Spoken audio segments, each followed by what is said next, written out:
నమస్కారం. సురేఖ రాణి గారు ఖరీదైన నట్స్ తింటే మంచిదా? లేకపోతే ఎగ్ డైట్ చేసుకుంటే సరిపోతుందా? కంపేర్ చేయండి అని అడిగారు. మనకి ఎగ్గు 10% ఫ్యాట్ ఉంటుందండి. అదే నట్స్‌లో 20% ఫ్యాట్ ఉంటుంది. కొంచెం కెమికల్స్‌లో తేడా ఉంటుంది. అయితే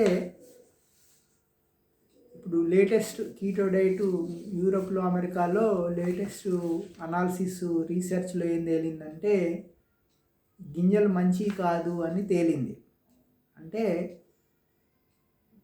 శాకాహారంలో గింజలు ఏదైతే మొలకెత్తడానికి ఉండే మెకానిజం అనేది అది మనం తినడానికి శరీరంలో ఇబ్బందులు కలిగిస్తుంది. కాబట్టి గింజలు తినొద్దు.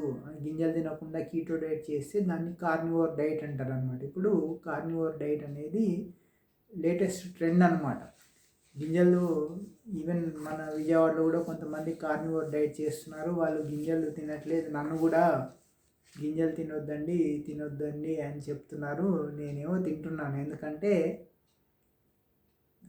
నేను శాకాహారిని కాబట్టి మాంసం తినట్లేదు కాబట్టి నాకు సరిపడా ఆహారం దొరకట్లేదు అనమాట. అయితే ఇప్పుడు గింజలు తినకపోవడమే మంచిది అనేది లేటెస్ట్ కీటో డైట్ అనాలిసిస్ అనమాట. గింజలు ఎంత తింటే అంత మనకి నష్టమే అనేది latest diet carnivore diet analysis. So రెండోది ఖరీదైన గింజల్ని ఏదో రుచి కోసం తినడం వేరు, కానీ దానివల్ల పెద్ద ఉపయోగాలు ఉండట్లేదని కూడా తేలింది. అదే మీరు గుడ్లు తిన్నారనుకోండి, 1 కిలో గుడ్లు లెక్క వేసుకుంటే 20 గుడ్లు వస్తాయి. అంటే కిలో గుడ్లు 20 గుడ్లకి ₹120 అవుతుంది. కాకపోతే మనము ఏ కూరగాయతో పోల్చుకున్నా కూడా గుడ్లు చీప్ అన్నమాట. అయితే ఇందులో ఒక మనిషికి ఒక విటమిన్ ట్యాబ్లెట్లో ఉండాల్సిన సి విటమిన్ తప్ప అన్ని విటమిన్స్ ఉన్నట్టే. అంటే మనము రోజుకి గుడ్లు ఎక్కువ తింటే ఒక 10 గుడ్లు కనుక తినగలిగితే 750 క్యాలరీస్ వస్తాయి. 10 గుడ్లల్లో 50 గ్రాముల ఎసెన్షియల్ ఫ్యాట్ వస్తుంది, 50 గ్రాములు ఎసెన్షియల్ ప్రోటీన్ వస్తుంది. దానికి సంబంధించిన చాలా వరకు అమినో యాసిడ్స్ అన్నీ వస్తాయి, చాలా వరకు ఫ్యాటీ యాసిడ్స్ వస్తాయి. విటమిన్స్ రికమెండెడ్ ఆర్డీఏ చాలా వరకు రికమెండెడ్ డైలీ అలవెన్స్ అనేది ఆర్డీఏకి చాలా వరకు మ్యాచ్ అవుతాయి. అంటే ఎలక్ట్రోలైట్స్ కానీ ఇట్లాంటివి చాలా వరకు వచ్చేస్తాయి అన్నమాట. అయితే క్యాలరీస్ 10 గుడ్లు రోజుకు 10 గుడ్లు తింటే 750 క్యాలరీసే వస్తాయి. కాబట్టి క్యాలరీస్ పెంచుకోవడం కోసం, ఎనర్జీ లెవెల్స్ పెంచుకోవడం ఇంకో 750 క్యాలరీస్ కోసము మాంసం తినగలిగితే మంచిది అనమాట.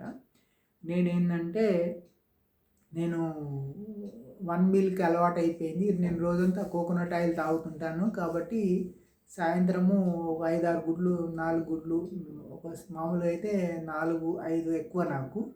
ఆయిల్ నేను 100 ml పైన ఆయిల్ తీసుకుంటాను కాబట్టి కోకోనట్ ఆయిల్ నాకు ఒక 800 క్యాలరీస్ అక్కడ వచ్చేస్తాయి. ఒక 400 క్యాలరీసు కోకోనట్ ఆయిల్తో ఉడికించిన గుడ్లు లేదా అట్లా ఆ కాంబినేషన్లో గుడ్లు, బాయిల్డ్ ఎగ్స్, ఆమ్లెట్ ఇట్లా నాకు ఒక 1200 క్యాలరీస్ అట్లా వస్తాయి. మిగిలిన 300-400 క్యాలరీస్ కోసము నేను ఈ నట్స్ తింటుంటానన్నమాట. ఎందుకంటే నేను మాంసం తినను కాబట్టి నట్స్ తింటాను. అయితే మాంసం తినగలిగితే కొంచెం మాంసము, చికెను, చేపలు ఇట్లాంటివి తినగలిగిన వాళ్ళు గుడ్లు అవి తిని ఒక 1500 క్యాలరీస్ పైన వచ్చేటట్టు చూసుకుంటే, కొంచెం నెయ్యి, ఈవెన్ నన్ను నా ఈ సబ్జెక్ట్ కీటో డైట్ ఫ్రెండ్స్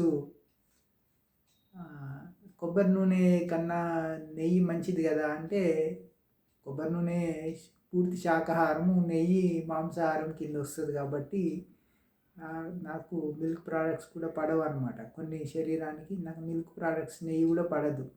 అందుకని నేను కొబ్బరి నూనె 100 ml తీసుకున్నా ఏం కాదు నాకు. కానీ అదే నెయ్యి తీసుకుంటే 10-20 mlకే కూడా నా శరీరం ఎందుకో అలవాటు కాలేదన్నమాట. నాకెందుకో అది ట్రబుల్ ఇస్తుంటుంది.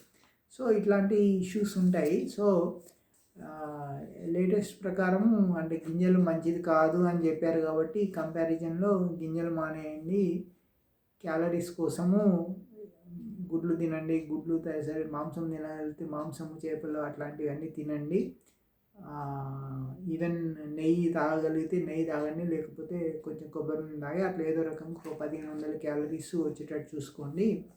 మీకు ప్రోటీన్ వీలైనంత వరకు ఎక్కువ తీసుకుంటే మంచిది. గుడ్ల కన్నా మాంసము, చేపల్లో ప్రోటీన్ ఎక్కువ ఉంటుంది కాబట్టి అది ప్రిఫర్ చేయొచ్చు. గింజలు డైట్ పరంగా చూస్తే కీటో డైట్‌లో గింజలకి ప్రాముఖ్యత అంటే ఏమాత్రం ప్రాముఖ్యత లేకపోగా అది నష్టదాయకమనే తేలింది కాబట్టి మీ డౌట్ క్లారిఫై అయినట్టే అనుకుంటున్నాను. Thank you.